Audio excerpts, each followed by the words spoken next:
What's up, everybody? It's Draymond Green. Make sure you subscribe to the Volumes YouTube channel below so you don't miss any more of this great content going forward.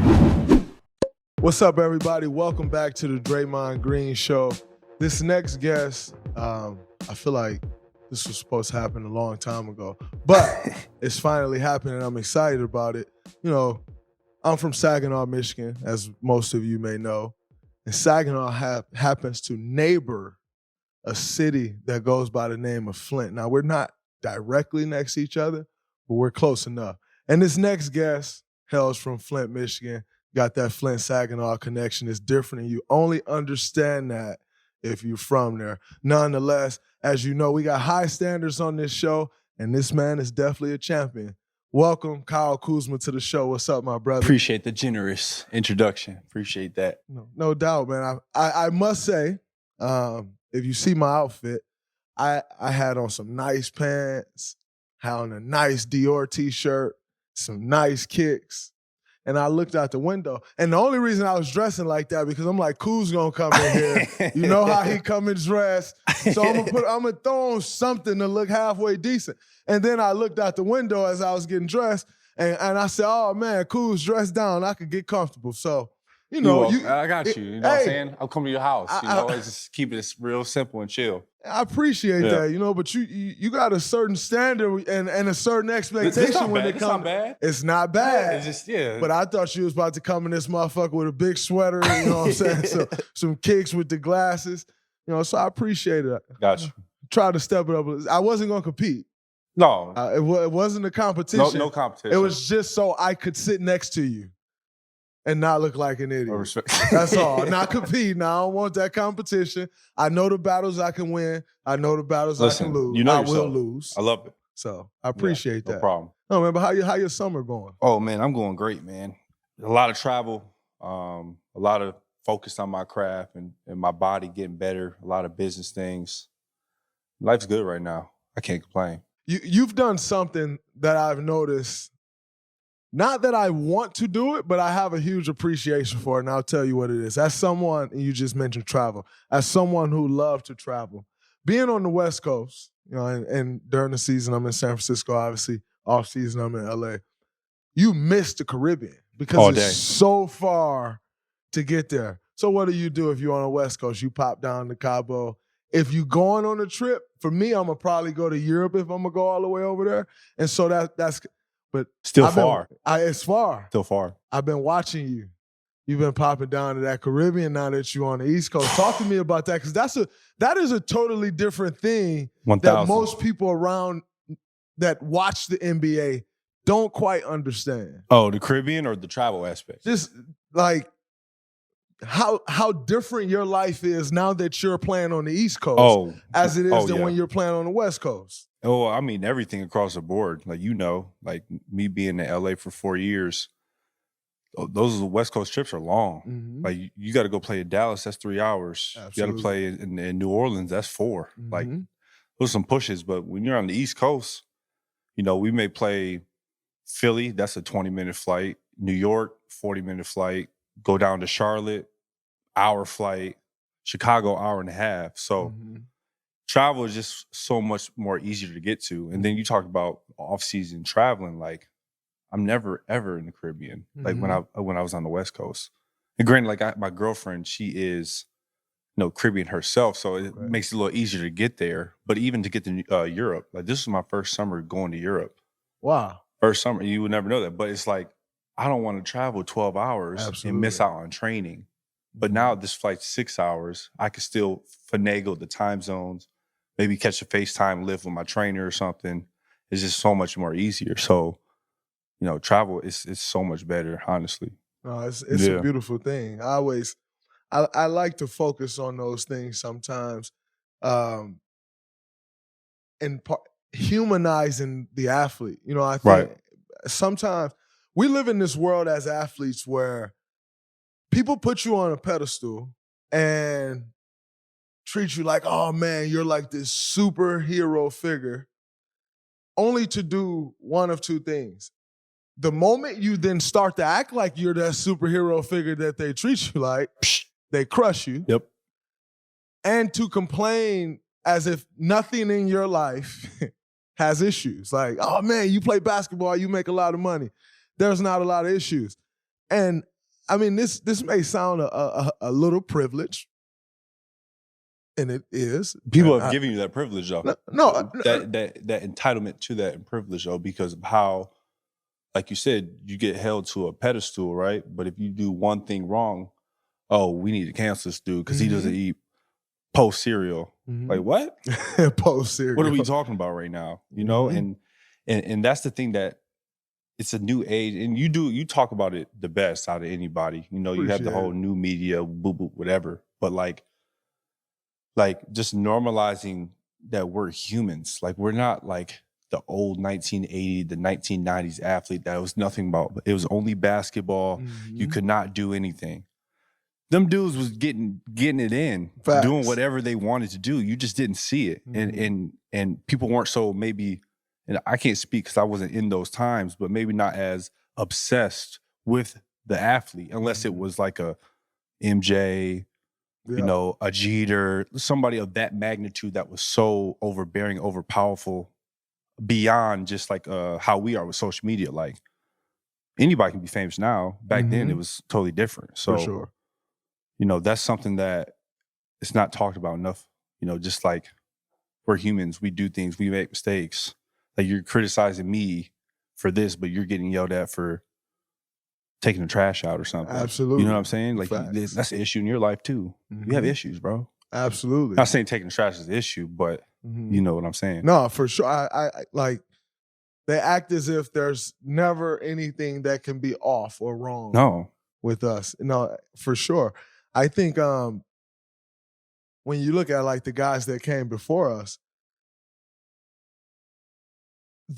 everything around us is just bigger now. Like we're more noticeable because of the TV. Like you're on every TV. Every game that an NBA player plays is on television. Yep. At the time that it's happening. Like you even think the NBA finals used to be tape delayed. Tape delayed. Like, yeah. And so all of those things, it definitely adds to it, which this takes me to, Kuz hit me last week and he said, yo, I got a question for you. He said, why is nicknames not as big today as they were back in the day? Like you and you think of the big Aristotle with Shaq or Diesel, the Truth, the Answer, like your Airness, Air Jordan, like and the names go on, the Black Cat, like the nicknames go on and on and on back then, but not so much today. Like you don't necessarily get nicknames today. And we were saying, why is that? And you had some interesting thoughts on it. I would love to hear. And it's actually even more interesting. I saw Austin Reeves, who's on the Lakers, come out the other day. It's like he's trying to shed 2 nicknames. And it's like, brother, you have not done enough in your career to be trying to shed nicknames that people gave you. I was really blown away when he said that. Like, brother, you should take those nicknames and try to run with them. For sure. And I definitely understand the thinking behind the AR-15 one. But I don't think anyone's like hearing the words AR-15 on the basketball court and thinking weapons. I personally don't think that. Personally, Hillbilly Kobe is lit. Hillbilly Kobe, like you better embrace that one. You like, have to embrace that one. You kidding me? Come on, bro. Ain't you any Kobe. That shit is fire. Hillbilly Kobe, you should be running with that. Like, by the way, if I'm him and they're calling me Hillbilly Kobe, I'm trying to be in the next White Man Can't Jump. I'm trying to really run with that. I'm making that my mantra. I'm coming in the arena. I'm doing everything hillbilly standpoint, straight up. Absolutely. Like that's where the game is today. And I feel like you can talk to me more about that than I can talk to you, because I feel like you, and I think you're 5 years younger than me. And that's kind of where the eras are starting to flip. And I feel like y'all understand, and initially when things first happened, everybody always says a negative. Right. So initially y'all would get crushed for like having a photographer, all of the things that go around Brandon, young guys were getting crushed for it. Now it's the wave. And I feel like you can talk to me more about that than I can talk to you, because I feel like you young guys have taken the branding thing and taken it to new heights. And here's Austin Reeves trying to throw his away. Yeah. I don't get it. Yeah, I don't get it. I think, I can only speak from my example first. I'm coming into the NBA from Michigan, then from Utah, then to LA, right? I have a different type of route than you ever had. And granted, you won championships early, so many championships, everything, right? But from a brand perspective, I feel like I was thrusted into this spotlight out here. And as you know, this is, this can make you, break you, make you a star, and throw you to the curb, whatever. Mm-hmm. So for me, I had to get on it right away because I seen it. And then I'm a very inquisitive person. I ask questions. I go out. I don't know how many times I've called you in the past just for whatever. Absolutely. You know what I mean? Having relationships with Kobe, having a relationship when Bron comes, and understanding and seeing what a brand really is. So for me, I took it right away. Like coming in, it was Kuzmania. It was like, oh, this man, who the hell is this dude? Yeah. Whatever. I ran with it. My first year, we made merch T-shirts for Kuzmania T-shirts. I was a 27th pick. I made $1.3 or $1.4 million on my rookie salary, right? Mm-hmm. Through merch, I made like $750K off of merch. Oh, wow. This first year. But like, I see shit, you know what I mean? Like, I'm about my business. I want to make money, because I'm from Flint, from Saginaw. So if I see something, I'm an opportunist. Mm-hmm. So Hennessy celebrates those who never stop, never settle, and their never-ending pursuit of greatness. Maurice Ashley lives his passion. An inspiring story of intellect and brilliance, his ability to push the potential of his own mind to new levels of greatness is universally inspiring. In the world of the mind, there are no limits. Hennessy, never stop, never settle. If you want to learn more about Maurice Ashley, visit www.hennessy.com. 21 plus. Please drink responsibly. And I feel like every year you've taken the fashion side of things to a new level as well. And I must admit, I feel like since your woman has come into your life, it's went even further. And I appreciate it because with her being the model, I feel like she's turned you on to a model. Well, not only to a model, but like how to work. To me, and this is just the outside looking in, I could be totally wrong. Yeah. But it looks like you're working with these brands more. And that is of what models do. And so I just sit back and I watch. Right. And to me, it went from like, oh man, he's dressing. Wow, he's dressing more to like, now he's working with these brands. He's partnering with these brands. He's doing looks for these. And I feel like there was kind of more of a push once your lady came into your life on that front. Just what it looks like to me. And it's a different vibe, right? Like, let's talk about industries, for example. Our industry is different than their industry, completely different. And for them, it's a certain way of how to operate and also to get things done and build those type of relationships. So if I'm wearing a certain type of brand, right? Like 9 times out of 10, like, those are my people and those are people I rock with, right? But that's how you get through and connect in that world, right? But also with her, it's made me more, because I've already been in tune with fashion, but it made me more in tune to what I need to do. And when I see her and what she does with her brand being successful, it just makes it easy for me to, copycat in a sense, to, maybe ask her questions. What do you do about this? Or for me, I can just watch you and then see what you do and just try to replicate it into my own. And it's made me 10 times more into it. You know what I mean? Just locked in of like the little things I need to do to keep elevating in that space. No, what's your end goal as far as fashion goes? I know for me, I had I always say I don't like fashion. What I like is style. Yep. Like I like to look nice. I like to dress nice. I throw a fit together. I'm cool. I don't need to look like I'm trying to dress for GQ or nothing like that. I just want to feel good about myself. And so for a while, I had a stylist. And I got to the point to where I was like, what am I doing this for? Right. Okay, so I'm spending this amount of money, but what do I want this to equal out to in the end? Right. it was nothing. Like, it was literally just like, I just want to feel good when I get dressed. Right. So I got to the point where I'm like, I don't need that anymore. What's the goal for you? Because I feel like you give a lot of effort to it, and it shows because I think you're great at it. But what's the end goal on the fashion front for you? Man, it's so hard to always think of things like that because I'm still trying to figure out my end goal with basketball. Like I want to keep building, whatever that legacy may be, whether that's all-stars, more championships. Like Kobe always told me, you got to keep the main thing, right? So for me to all my other interests, it's tough to always say, okay, this is what I envision. Because one, I'm so damn spontaneous. I could say this one day and then I could be like, okay, I think I like this direction a little bit more, right? But for me, I love art. That's my biggest thing. And like fashion, like we're talking about is just a style and clothes and whatnot. But like fashion is art, like I wore a big ass pink sweater this year, right? But that's an art piece. That's not clothing. You're not wearing that to the store. You're not wearing that to a plane. But it's a piece of art. And I just put the art on to show people like, yo, this is what it is. It's not just me, just wearing clothes. And yeah, I feel good. I do the same thing. Like I wear, to what you or someone else may think is crazy.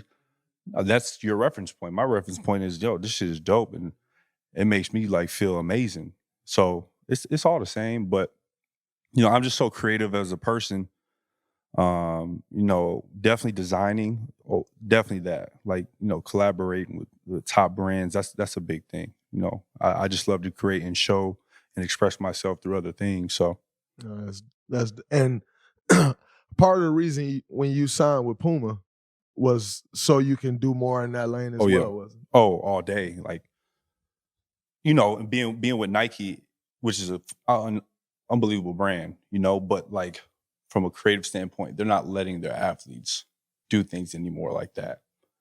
And unless you're like a top guy, a top done, then you get the shoes, you get the merch things you want to do, this, that, and fourth. But with Puma, I'm just in my own lane. And I've always been in my own lane. Like I'm not a follower. I don't follow people. And I do things that want to make me happy, but also make me money too. And Puma's just so great because they're so flexible and they understand, they listen, and they want to, not only make me feel good, but make me want to feel like the partner I want to be. And anytime you have that type of love between two mutual things, great things are always going to happen. So, no doubt. Your top five. Give me your top five. Not including yourself. I know you will put yourself in the top five, but just give me a top five that you're not in. What do you mean by that? Like guys in the league. The guys in the address. Who do I like? Who you like that's doing it. It's not that just because they not in your top five, they not dressing, but that your top five. Yeah. I wouldn't even say top five. I would say who I like. Yeah. Like who I like. I like, obviously, Jordan Clarkson. I like his swag because it's him. Yeah, it's himself. And when I first came into the NBA, he was on my team. So I got it firsthand like, oh, this is a dude that's in fashion that I think is fly. Like I'm looking up to him in certain situations because coming in, I'm a rookie. He a 4th, 5th year player. And I'll say him, Frank Jackson. Frank Jackson. Okay. I'm not just a top guy. I see him and it's just him. It's organic. It's himself. I love Book swag because it's him. It's certain guys in the league you see they just put on the designer and they stick it all over themselves.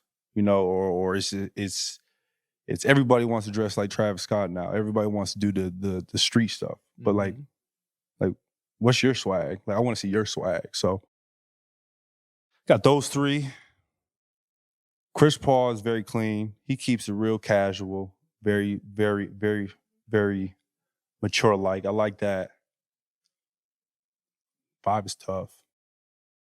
There's a lot of guys fighting. It's a lot of guys. It's a lot of guys. I feel like there was a rookie I liked. Damn. Jalen Green, I like what he's doing in the fashion world. He was out in Paris. For his first time. And, just watching him, Brandon, what shows he went to, he's doing the right thing too. So I'm gonna say those 5. I respect that. That's a good 5. Yeah. You know who get left out of people 5? Who? I have a huge appreciation for is PJ Tucker. PJ, oh yeah, PJ's there too. PJ just a fly, like PJ just get it. Can't like, hide money. He just get it. Like, he just get it, man. I don't like PJ is there for me. No, PJ too. But it's so subjective. Yeah, it is relative. It is, you know what I'm saying? Sure. Like I could say my 5, but I'd be like, oh well, shit, I love PJ too, but I just didn't put him there. No, but, for sure. You know, so I can dig that. And continuing in business off the court, because we'll get to the on the court. Yep. But I see you post a lot. A drink, Barcode. Yes, sir. Talk to us more about the drink, why you got into it, how it came about. Just tell me more about that. Yeah, so Barcode is a drink that I co-founded with another partner of mine. And, you know, for me, growing up, not necessarily growing up, but within my NBA world, you know, you're doing beverage deals with the Gatorades or these other companies, right? But it's not necessarily you. You know, it's not really authentic to yourself. You know, it's like here's the money and take the money and then do it for 6 months and then your term's done. You know how it goes. Absolutely. But you know, I'm not really into short time things. You know, like if I want to put my all into something, like I have to be like into it. It has to be authentic and genuine to me. And that's what Barcode is. Like Barcode, we're extremely healthy. Like, we have like 2 grams of sugar. Name a sports drink, lifestyle drink that has that. I'm not really gonna find it. We have adaptogens in it for recovery, mushrooms in it. We have magnesium, vitamin D. How many drinks have vitamin D in it? Everybody in the world, probably 80% of the world is vitamin D deficient. Absolutely. You know what I'm saying? So absolutely, it just ties into who I am as a person. And I take care of my body just as much as anybody. Like I care about myself and what I intake because that's my career. Like that's how I make money. If I don't take care of my body, I'm not making money. So, you know, Barcode's been just a great journey for us. Building it out, and you know the best is to come. So, no doubt. And what have you learned? Because I know I've been involved in some business ventures where I'm like, oh man, I learned a ton from that and made a lot of money. Mm-hmm. I didn't learn much, but I made money. I learned a bunch, but lost money. You know, mm-hmm. like what's that learning process been for you with this deal? Some things that when you look at this deal, you like, I did this, like, I think I did this well. And then some that you look at, you know, where you are in there drinking, like, I could have did this a little bit better. And now I'm tweaking that for this particular brand. But also as I continue to move forward in business, this is a mistake I made that I know I won't make this one again. Well, I think it's all about patience. Like we don't have patience as athletes because I feel like, you know, I'm speaking for myself at least because, you know, I want things now. I want it right away. Like I want to be great tomorrow, boop, boop, and forth. So I have that mentality with everything, but not everything is on that type of time. And one of the things I've learned with Barcode is just like, you have to have patience with things. Like you think like just because it's yours and it's your name that it's going to be easy to get in Whole Foods, easy to get on Amazon, on GoPuffs. So it's on delivery and stuff. And, you know, it's all about, you know, just having the right management and team in place for whatever business endeavor you have, you know, because it all starts with that. Because it could be the best idea in the world, but if you don't have the right management correlating everything, it doesn't matter. Mm-hmm. Nah, that's super dope. I think that's actually what I was getting at is the distribution, and you hit on it. So I appreciate that. That's good though. That means you know what you're talking about. For sure. And you're really into the business, which I think is a great thing. But switching gears, man, the 27 pick, like I said earlier, from Flint, Michigan, but coming from Utah. But take me back to before you even get to Utah. Yeah. You know, growing up in Flint, you don't go to Michigan or Michigan State, you end up at Utah. Talk to me about your recruiting journey and how it ended up being Utah for a kid that's going on to be who you are, and yet you didn't end up at a state school. Yeah, and you know that's a big deal in Michigan. Like Absolutely. For you guys that don't know anything about Michigan, like you grow up, if you're a basketball player, your dream is to play at Michigan State or Michigan. And I know for damn sure that was mine. But, my journey didn't work out that way. I was, and I still am a late bloomer to an extent. Growing up, my freshman year in high school, I was 5'8". All my friends, Montes, the Miles, a couple other guys, by the time you're a freshman, sophomore, and you already had offers. You already had college letters, all that. I didn't get my first college letter until my junior year. I didn't get my first offer until the summer of my junior year going into my senior year. So I've always been behind the 8-ball. But, growing up, I had the passion for basketball. It's all I ever cared about. My mom, if she was working, couldn't drop me off at our YMCA, I would take the bus there. I would walk a mile just to get there. I'd be there all day until 8, 9 o'clock when she got off of work because I really had nowhere else to go. If I wasn't playing basketball, I was always a good kid, and I never wanted to disappoint my mom or any family member. I didn't want to be that person got in trouble.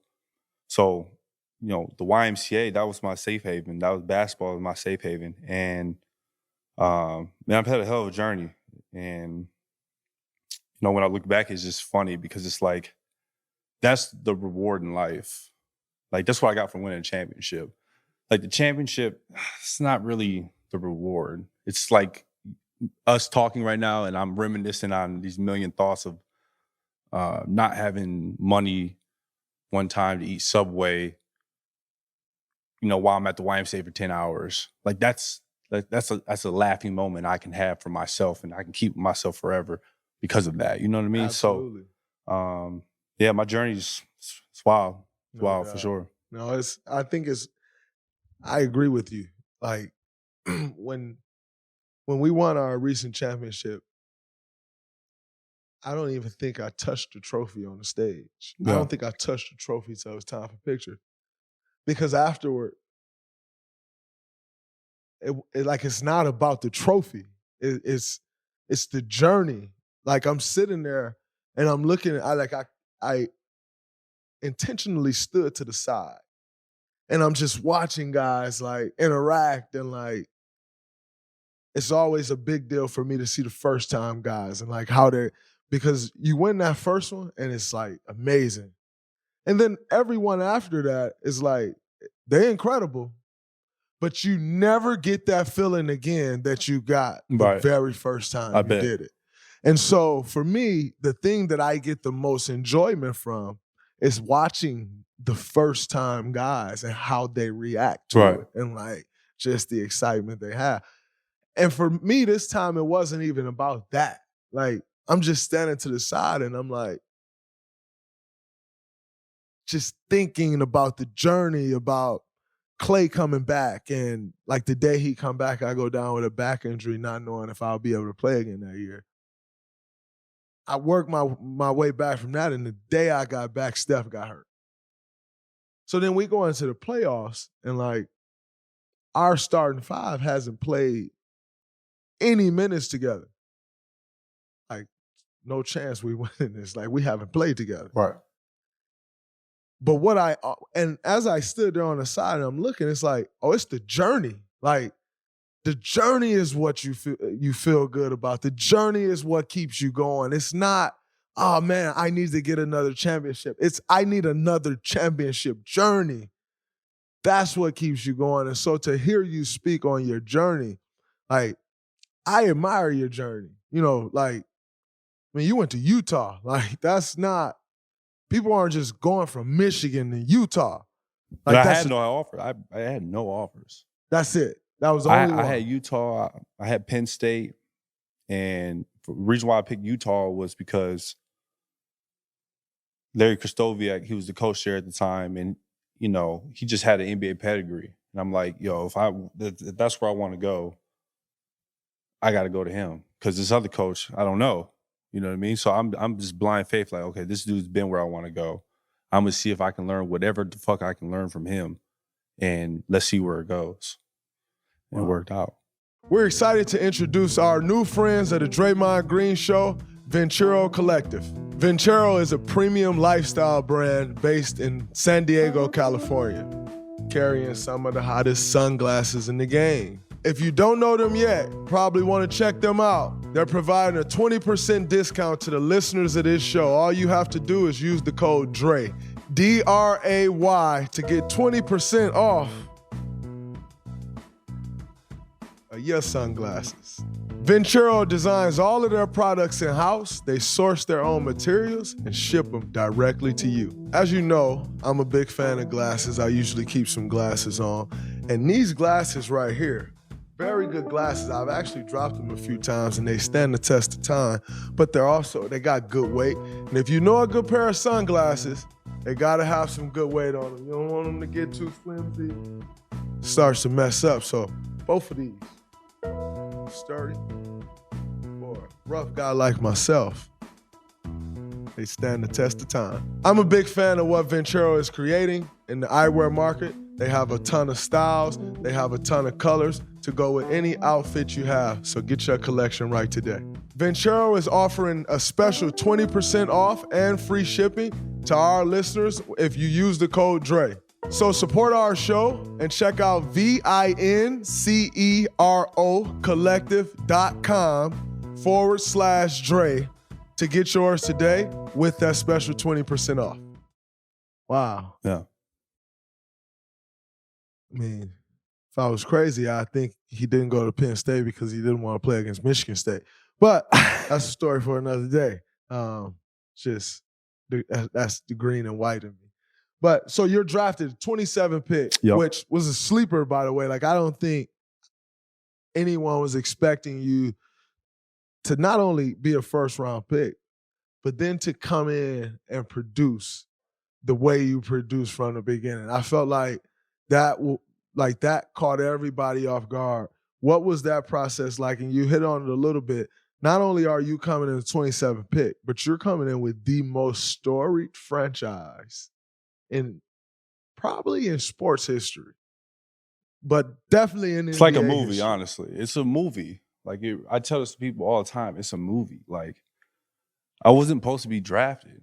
Like, I got drafted 27 because I was killing in workouts. I was killing the combine. Like, you know, the under advisory committee, right? You call them right before you decide, okay, do I want to test the waters? Do I want to declare it? Do I want to come back? They called me, however it went. I called, they called, and they go, okay, so we got your feedback from your past season. 19 NBA teams believe that you should be picked around 50 to 60. And then the other 11 said that you would go undrafted. So take this information with what you want. Because I had another year of eligibility, but I was graduating. So I was like, why the hell am I in school right now? I just got a degree. That makes no damn sense to go back to school. And I know I'm way better than 50, 60 people in this draft.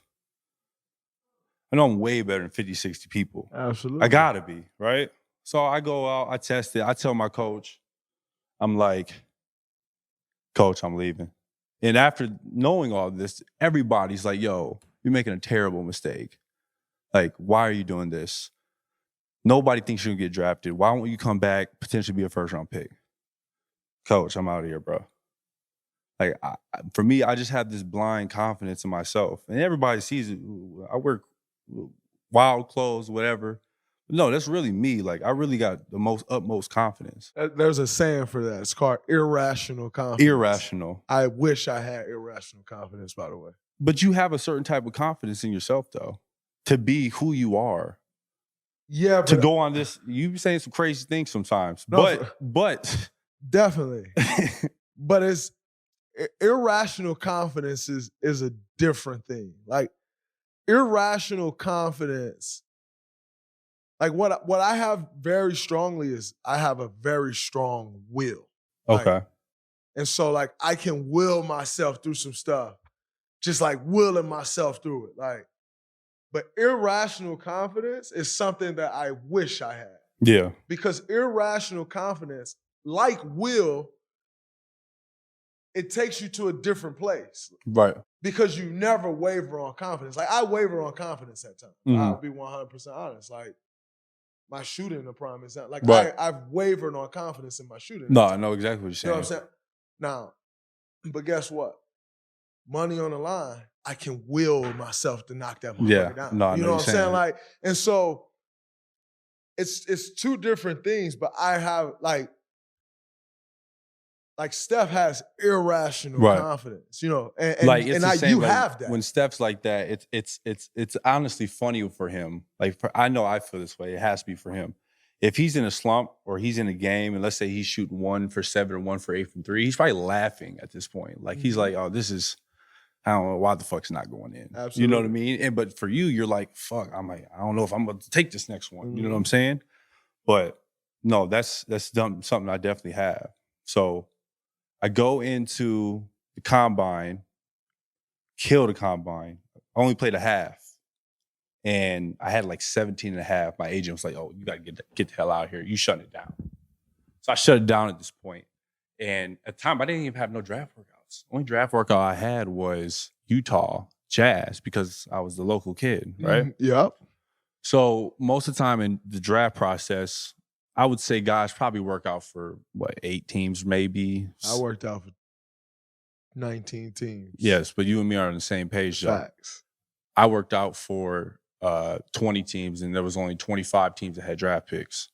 So I had to just come in, and same thing you had to come in and slay every workout. Absolutely. Everybody that was ahead of you, it was like, yo, this guy is.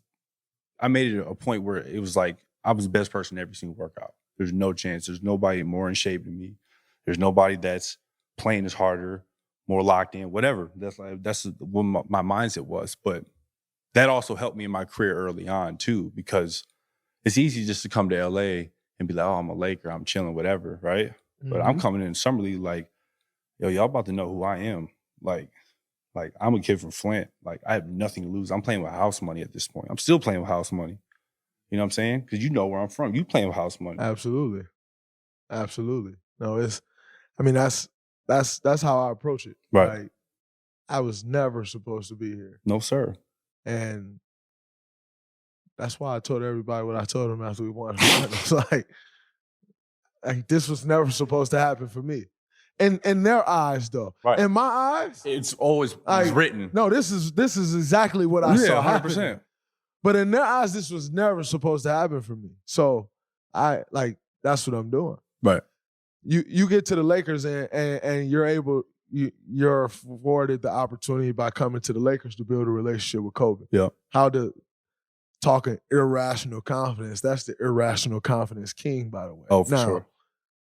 He worked, and that irrational confidence just became a part. Like became a part of who he is. But that's the irrational confidence king. How did that relationship help you, especially early on in dealing with, like, y'all was getting y'all ass kicked. Lakers fans do not handle that well. How did that relationship help you continue to do what you were doing and deal with the shit that people were starting to say?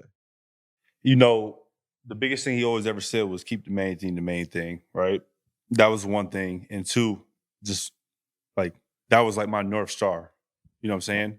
You may never get there, whatever, but it's what you get out of it is what you're trying to reach, right? So the ultimate professional, take care of your body, playing every single game, having this type of mentality like, yo, like I'm here for a reason. This is my purpose. Like my purpose tonight is to kill. My purpose tonight is to go out and help my team win. Like having somebody like that early on in my career, I mean, changed everything for me. You know, I could say the same thing about, you know, Bron coming a year too, and seeing it from a player perspective. Because, you know, Cole was here. He was gone, retired at this point. So it was just like, you know, word of mouth. But like, Bron, I'm really seeing it too. So, you know, just having that relationship with Kobe, it was everything. Like, I still have the text messages. Like, we just had never deleted them. You know, just things to go back on, things to think of. Like he was just so smart, man, about just everything, putting you on game, just of things you wouldn't even think of. Like the attention to detail that he had in basketball, he had in life, he had it in business, he had it in relationships. And like, that's what I want for my life. So speaking of Bron coming here, when Bron came, the Lakers traded a lot of pieces. And I remember during that time, I know a lot of people don't, but I remember during that time, it came down to like, what pieces were they going to trade? Yeah. Because it was you, it was B.I., it was Jordan Clarkson, it was the list, Josh Hart, Lonzo, the list goes on. And it comes down to what pieces are we going to trade? And they ultimately decide to stick with you and trade Brandon Ingram. And that time, I'm not even sure you realized that was going on at that time in the business because you were so young. I realized it was going on. But if you did realize that was going on, what did that do for your confidence that they essentially chose you? I mean, that they believe that I'm a winning player and I'm somebody that can bring a championship to this organization. I mean, what more?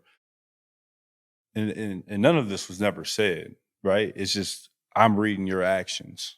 Your actions are telling me you believe in me because you didn't trade me, right? And you think whatever role I may put in, whatever, you think that's going to help y'all win a championship. Absolutely. So that just gave me even more confidence. You know what I mean? And shit, it worked out. It definitely did. I think the thing that people don't realize is when you make decisions like that, and so some people who don't understand winning, right, and basketball to a certain extent, but definitely don't understand winning will say, oh man, but Brandon Ingram has been an all-star. Right. So that was the wrong move. Right. But if you understand winning, what I say is, but they won a championship. Right. And so regardless of what your thoughts could be on that topic, they won a championship. And that automatically trumps everything. 100%. And it's funny because I was telling Trav earlier, you know Trav. Travis is my trainer. I was telling Trav earlier, I said, Kuz coming today. He's like, oh, Kuz is coming today. I forgot. I'm like, yeah. He's like, damn, that's dope. And then he goes into this whole spiel about your time with the Lakers. Yeah. And he starts discussing that move. Right. And the reality is, the one thing that we discussed, and you said it, I'm not sure that team still wins if they keep BI over you because of the skill sets. Like, all of these pieces have to fit in. Have to. And what you brought to that team, you were like, you and KCP were the shooters. Like, y'all had Danny Green. Danny was kind of up and down that year. But you and KCP were the constants in shooting. And I'm not sure, especially at that point in the career, like B.I. now, he'd knock it down left and right. But at that time, he was getting it and driving right. Right. And I don't think people realize how impactful that move was. Because if that never happens and this team doesn't win, that y'all team don't win a championship, what does that look like for Bron? Are the Lakers as an organization still honorable to Bron? Mm-hmm. You know, what does that look like for AD? Is like, are they crushing him because they haven't won a championship yet? And I don't think people realize how certain moves play into that. Like, they'll never give you credit for that championship. But I recognize it. No, I appreciate that. I recognized how you went from, oh man, I need to score, to passing up shots. I recognize how you went from doing so much off the dribble to like, nope, my role is to shoot this ball. I recognize the winning plays, and I hit you. And I said, yo, I'm watching you play. You've changed. Like, it was a total 360. And I'd imagine, and you can tell me, I'd imagine Bron and his tutelage and learning from him has something to do with that. Well, I think for me, like you kind of hit it on the head, right? You can put, we're talking about winning championships right now. You know, the average fan, you know, they look at just shit on paper, right? Paper don't tell the whole story. Chemistry and fit are the most important things to win a championship. Right or wrong? What would you say? Right? It's more important than talent. You have to have talent. You could have. If it don't fit, don't matter. You could put 4 all-stars on a team, and on paper it looks like, oh shit, they're going to win a championship. But how do you know? Is that third or fourth all-star that you bring in, is he willing to now act like a fourth option? Facts. You know what I'm saying? Like, me, I was willing. In my first 2 years, my second year in the league, I averaged 19 and 5. Yeah. Like, that's loud numbers for a second-year player. Absolutely. Right? But I don't play basketball for that shit. Like, I play basketball to win and win games. And whatever role I got thrust with, one, I'm going to do it because, one, I'm on a LeBron James team. Let's keep it 100 right now. Like, you're on that team and you see that man and him being a professional, like, you're going to fall in line because it's a certain excellence in standards, and you don't want to let somebody down that cares so much about winning and this. Like, you want to be part of that too, right or wrong. Absolutely. You know what I'm saying? So, for me, I don't, I always feel a certain type of way. I did feel a certain type of way. I'm at peace now. I don't care. You didn't win. You didn't do this. I was the third leading scorer on an NBA championship team. Absolutely. How many people saying that? Not many. Not many.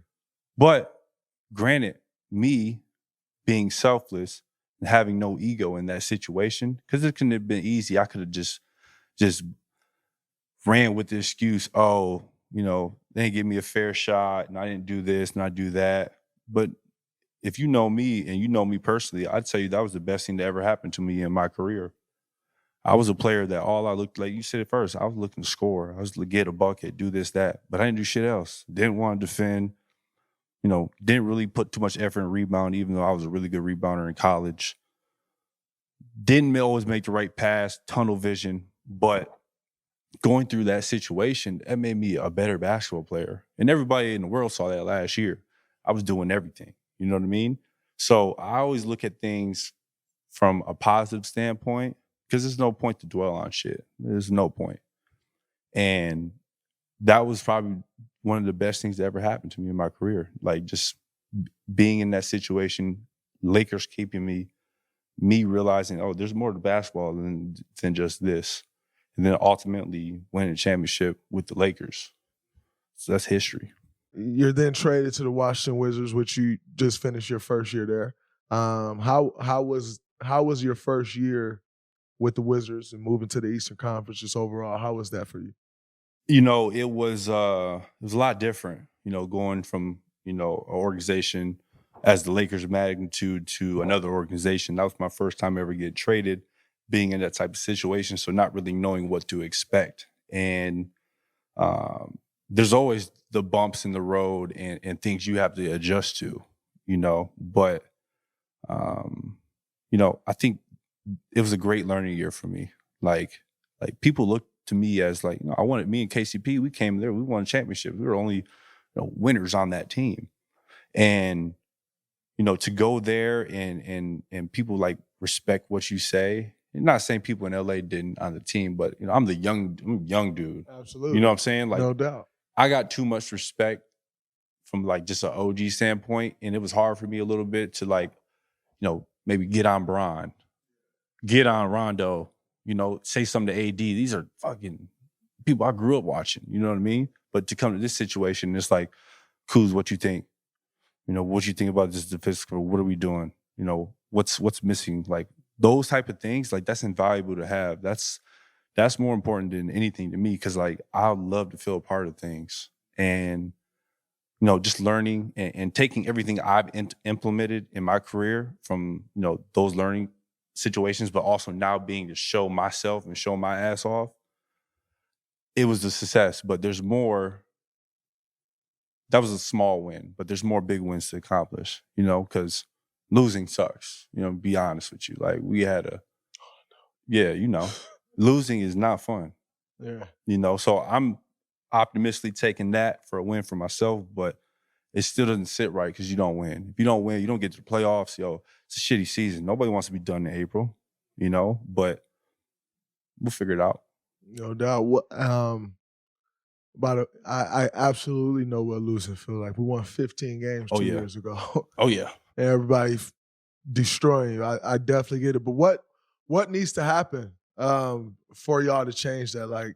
Brought in a point guard in Monte who's very good point guard in this league. Brad coming back healthy, signing his new deal. Congrats to Brad. I always talk about my brother, Brad Bill, real one. Love to see guys get their money. Yep.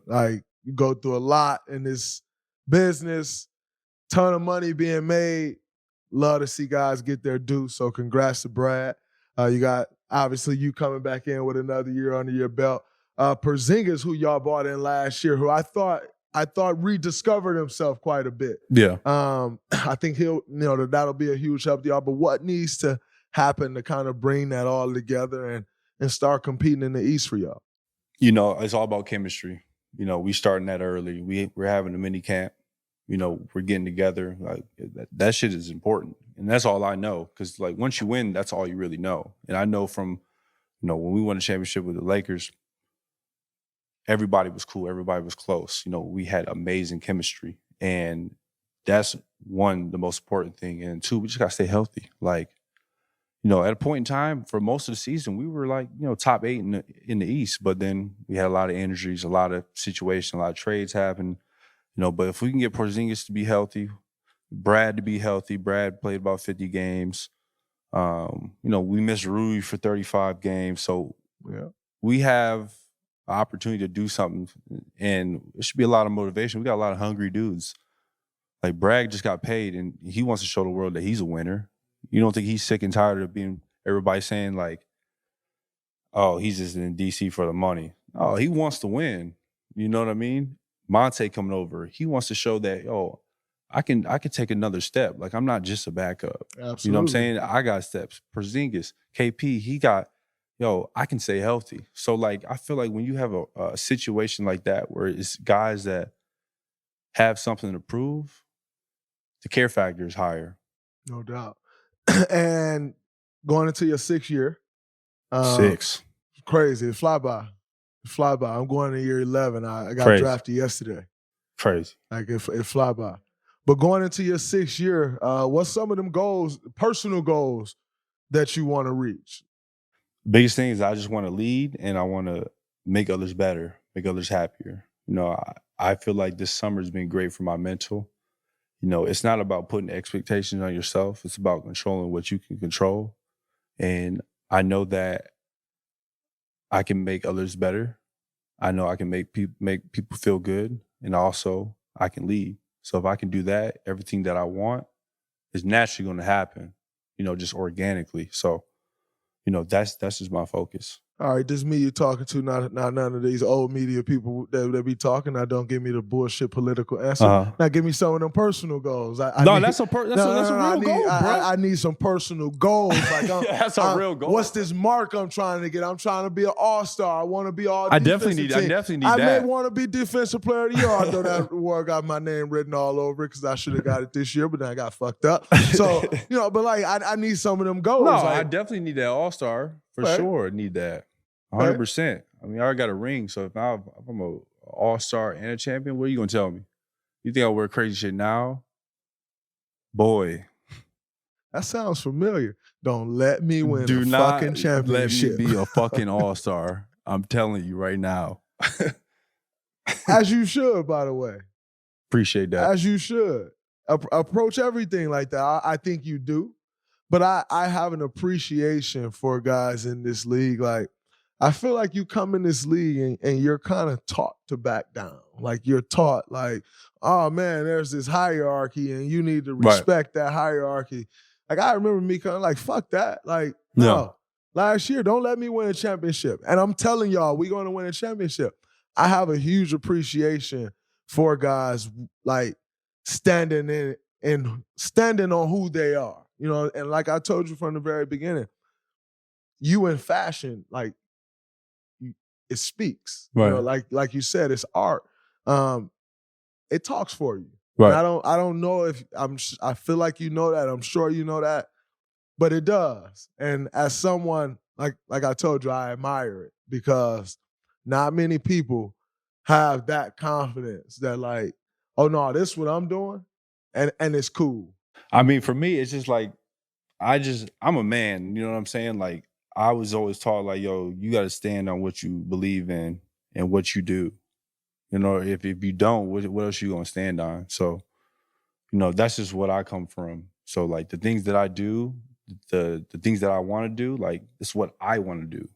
Like it's not what you want to do. It's not what you want me to do, because that's not going to make me happy. You're not going to the grave with me. So why do I care what you think? Or why am I backing down or closing my light off because you're not comfortable with it? For sure. And before I get you out of here, I feel like this thing is all over the place today. So I recently put out a tweet, and it was, number one, how do you feel about comparing eras? This era, it's oblivious to that era. It doesn't make no sense. I think it's ridiculous. It makes no sense because, like, you cannot compare the 60s. And granted, I did see what Jerry West said, and I love Jerry West. He's an OG, and he's Absolutely. a savage for what he said, because that's some real shit. You know what I mean? Listen, you got it. You got it. Hey, ain't nobody saying nothing back to Logo. You definitely not. It, no, sir. But it's certain things you can't prepare. Like, and I'm not trying to disrespect nobody, but like the point guards of today are unbelievably talented. They're way more elite than any point guard in the history of any, like, you know what I'm saying, from an athletic standpoint. Granted, you know, Magic Johnson, yes, he's coming in this era and he's whooping ass. Straight in up. Any era, he's whooping ass. Yeah. Isaiah Thomas, he's whooping ass. You know what I mean? Allen Iverson, he's whooping it. It's all relative. So you're just thieving the joy out of a lot of things when you just compare and you want to like do that. Like, it doesn't make no sense. Like I saw your tweet. You talked about the game was from the free throw line and in, right? Absolutely. Y'all are just going to pack the paint, right? And you're just going to be on the string defensively, right? But what are they going to do? Like, granted, they're going to have a game plan and a scheme too. But y'all have seen that. Y'all understand and know how to play that. They, in the 90s, would never see playing 4-point line defense. Absolutely. They've never seen that before. You guys have seen it. So that's already the advantage. In my eyes, at least. I agree 100%. Like, you know, people has been, it's a 3-part statement, actually. Right. And the first part being, I don't understand why people compare eras. But when they do, I had a question. Do they take into account the difference in styles? Because there's no way they can be taken into account the difference of styles. Because I am sitting here watching, and I was literally sitting, I watched the entire game 5 of the 1998 finals, Chicago Bulls versus Utah Jazz. And I'm sitting here watching the game, and I'm like, man, Rodman is incredible. Like, MJ is amazing. Pip, incredible. Karl Malone, insane. John Stockton, although they had his ass bottled up, something crazy. Oh, for sure. Him and Hornacek had no chance. They had no chance. And I'm appreciating all of their greatness, right? But I'm watching it, and I couldn't help but say, I just don't understand how you can compare us to this team. Right.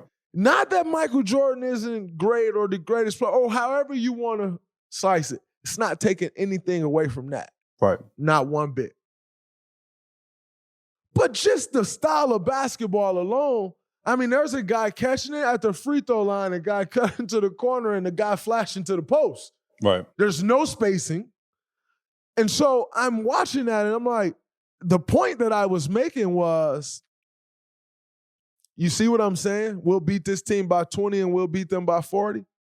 The actual point that I was making is, and that's why it's dumb to compare eras. It's dumb. And then it's also play styles and it's officiating. Well, are we going to play with handshakes or are we going to play freedom of movement? Facts. Right?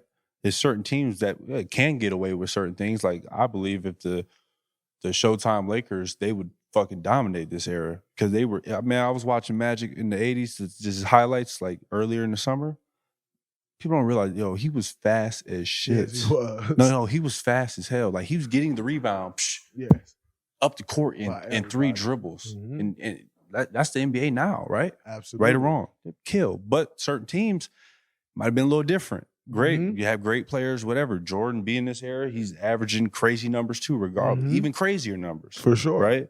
Now it might be a different type of if Jordan played in this era, it might be like, ain't nobody touching him. From a point standpoint, a championship standpoint. But you can't compare it. It's just too tough. That's my whole sentiment. I hope people one day understand that. Do you remember AOL? Are you old enough Yeah, to you got remember mail. AOL? Yeah, of course. Okay. Dial up. Can you compare AOL to high-speed internet today? No chance. Was AOL great when we used it? Amazing. Okay. The internet great? Amazing. But just because the internet great doesn't mean AOL wasn't great when it was being used, right? You can't compare AIM Messenger to DMs, bro. Why in the fuck can't we do that with basketball? Like, it does. You do not have to minimize Michael Jordan's greatness for LeBron James to be great. You don't have to minimize LeBron James' greatness for Steph Curry greatness.